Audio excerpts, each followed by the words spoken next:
Hello viewers, আজকের এই ভিডিওতে আপনাদেরকে আমি দেখাবো মায়ের সন্তানের প্রতি অগাধ ভালোবাসা। তো আপনারা দেখছেন যে একটি গাভী ওর বাছুরকে সাথে নিয়ে ঘাস খাচ্ছে। তো এত কিউট বাছুর দেখলে সকলের ইচ্ছে হয় একটু ধরে আদর করতে।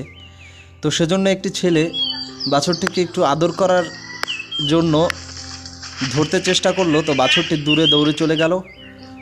ওর মা ভাবলো যে ওর বাচ্চাকে আঘাত করবে ছেলেটি, তাই ওর মা দড়ি ছিঁড়ে গিয়ে ছেলেটিকে আক্রমণ করে ওর বাচ্চাকে ছিনিয়ে আনার জন্য সর্বোচ্চ চেষ্টা করতেছে, আপনারা দেখছেন।